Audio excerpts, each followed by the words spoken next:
While there is no hard and fast rule that says that schools must review your CAS report before they review your actual application, that is what I always did when I was in admissions. I wanted to get an overview of who you were, what your numbers were, because that gave me a sense of, what were the things that could, impact your decision, whether, you needed soft factors to really make the difference for you getting in, or if maybe your numbers were so good that you needed soft factors, to be non-existent in order to be, the deciding factor that kept you out. And so I usually always start with the CAS report. I think many admissions officers do the same thing, and then go to your application separate or second. So that's just something good to know.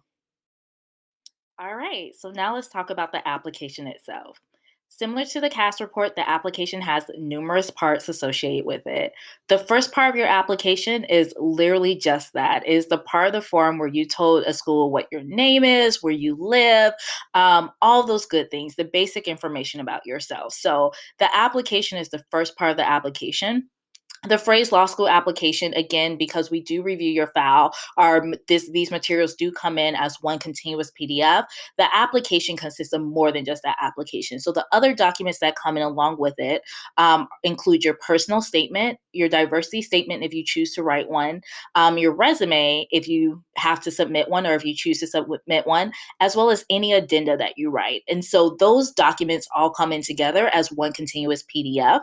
And so that's what we are about to look at in a second. But again, a reminder, if you want to see these separate instead of as one continuous PDF, I have included those at the end of this lesson. So make sure you go to the bottom of the course and you'll be able to look at them one by one to get a better glimpse at everything that we're reviewing here.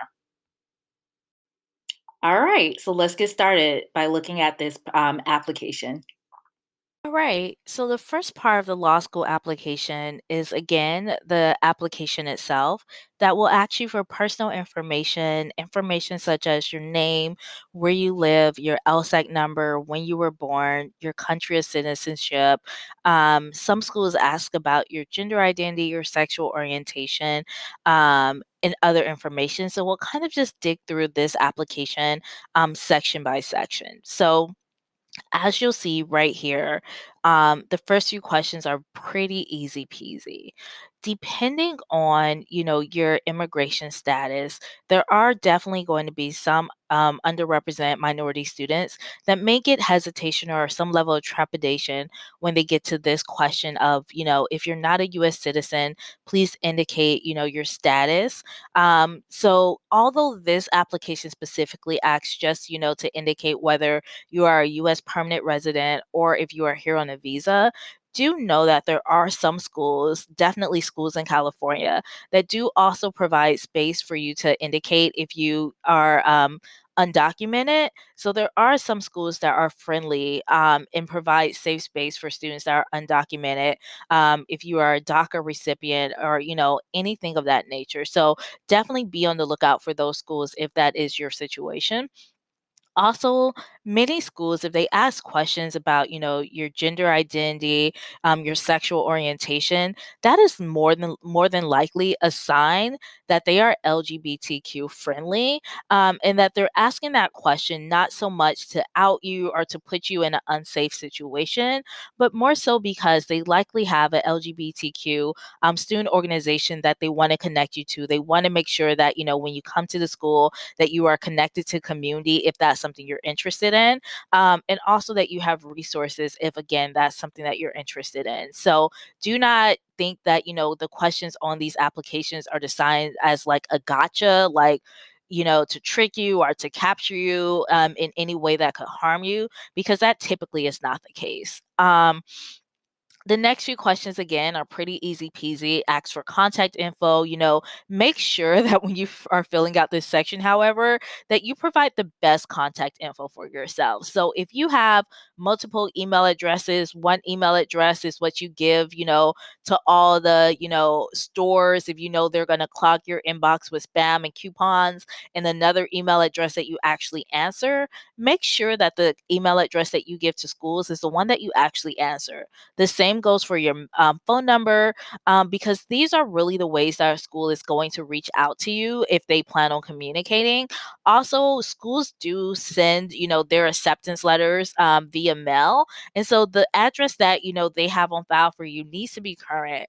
And oftentimes you will see that schools will ask you, when is your current address current until? So if you are in school until, May 2021, and that is, the time that you will stop living at the apartment that you're living at, be honest with the school so that they know where else to send your application or any materials for you, whether that is admittance letters, information about the school, so that they know where to send it to, depending on when they are sending it. Some schools will ask, what major metropolitan area you live by. Some schools will ask where you identify your hometown is. These are, again, questions that are designed to help pretty much schools with recruitment and help, build community. They will likely try to have someone reach out to you from that same area, if they do admit you or if they are interested in trying to recruit you. Schools will often usually ask you for your permission, to give your contact info to students, faculty members, others that may want to reach out to you. And so schools will do this two ways. This application here says check this box if you do not want to be contacted. Other schools will do it the opposite way. Check this box if it is okay for us to contact you. So just make sure that you read all parts of the application closely so that you know what exactly is being asked of you when. Application type, schools will ask you whether you are applying regular decision, early decision. If sometimes schools will ask you if you are applying for specific scholarships, etc. And if any of those things apply to you, just make sure that you check the right boxes, because it does make a difference. It does make a difference in the way that your application is being reviewed.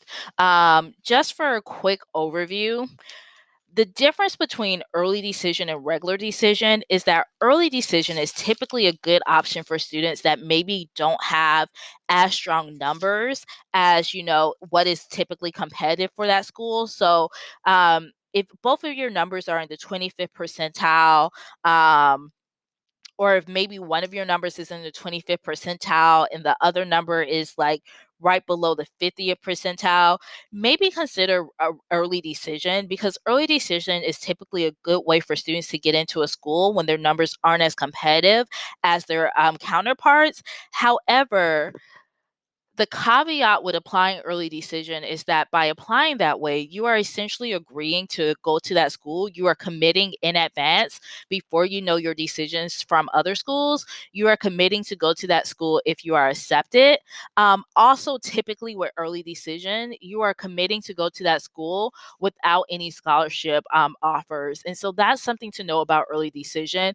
It is worth considering if there is a school that you really want to go to that you are able or willing to finance your education on your own without any scholarships or financial assistance. But it is not a good deal for students that really do need financial aid, that want the possibility of navigating scholarships or comparing scholarships, and that have decent numbers. So that is worth noting. Regular decision, on the other hand, is just that. It is just applying to be a part of the regular applicant pool. I guess another caveat about early decision is that oftentimes the applicants that you are competing against are fewer because it's a smaller applicant pool. Schools would typically ask you, if you're applying for a dual degree program. Some schools will ask you, if they do have specialty programs, they will ask you if you're interested in any of them. If so, which ones. Pretty much all law schools will ask you if you've applied to a law school before, and if so, when. Make sure you answer that question honestly, because schools actually can see all the past times that you've applied to a school. So it isn't to your benefit to skip that question or to be dishonest on it. Schools will also ask you, if you've ever registered at a law school, and if so, give the name, the date of attendance, and your reasons for no longer being there.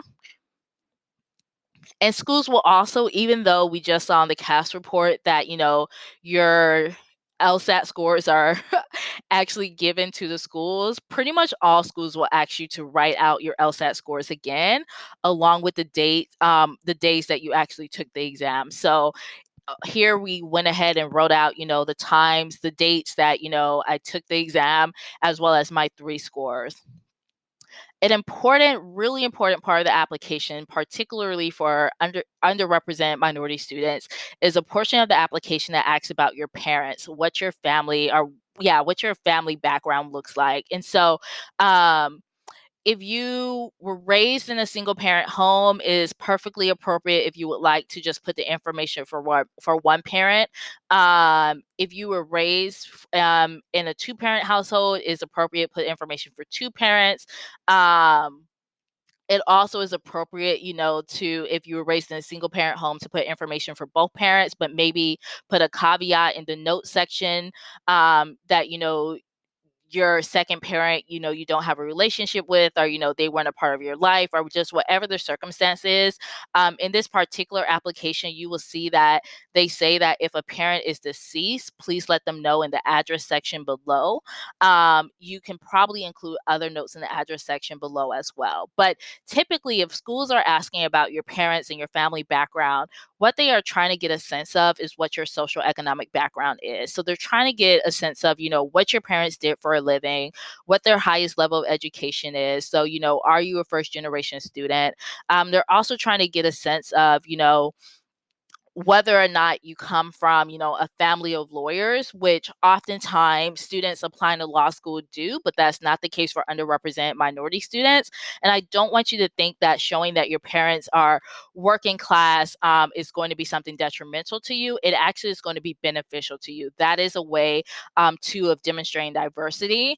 And that is a way of standing out and actually helping your application by being honest about, what your parents did for a living. So you'll see for me, I listed that, my mother was an Air Force paralegal, my father was a steel worker, and that my mother had some college at the time of applying to law school. My father only has a high school education.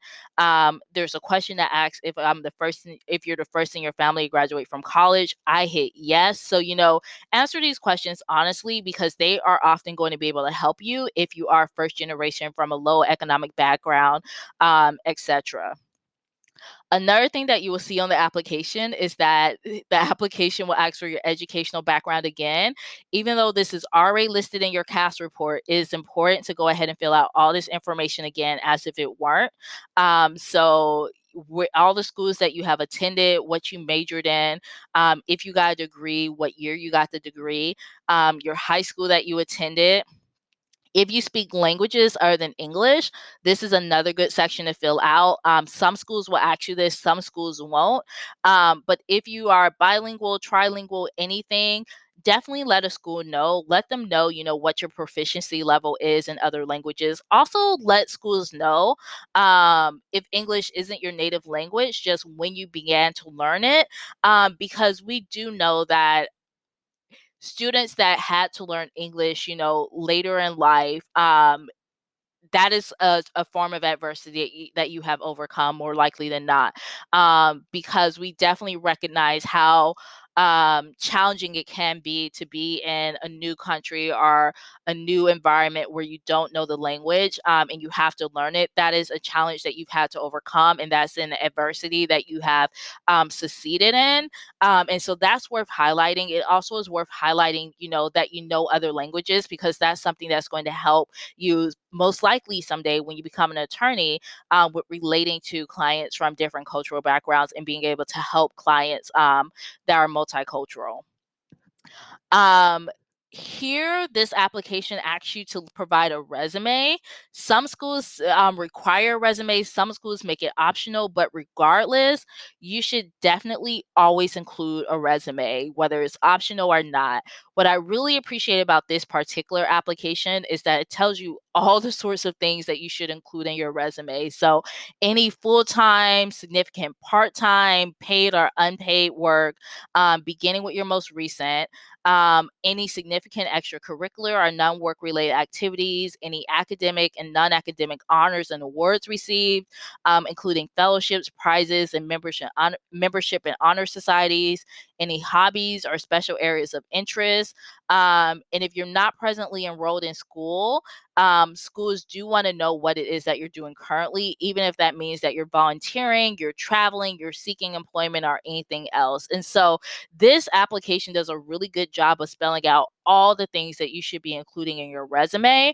And there is a resume that we'll review a bit later, and we'll be able to assess, whether or not the applicant, gave all these things. But this is really helpful. A lot of schools will not be this detailed in telling you what to include in your resume. So use this as an example and source of what sorts of things you want to make sure you include in your resume.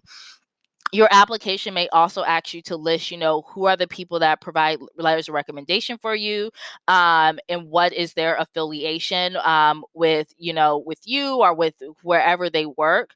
Many schools are going to ask you about your residency, whether or not you're eligible for in-state tuition. So answer that honestly to the extent possible. And then all schools are pretty much going to have a character and fitness section.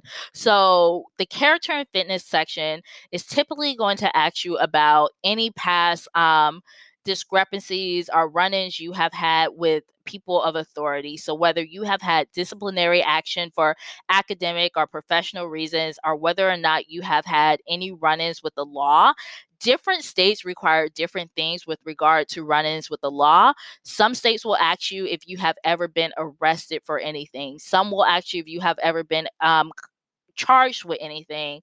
Others will ask you if you have ever been convicted. So make sure that you pay close attention to the school's application that you're applying to at the time, so that you are filling it out correctly. This particular application only asks, have you ever been convicted of a crime or charged with a criminal offense that was later dismissed because you agreed to a plea bargain or alternative sentencing arrangement, so a diversion program, for example, or if any charges are pending against you. So make sure that you read closely what is asked.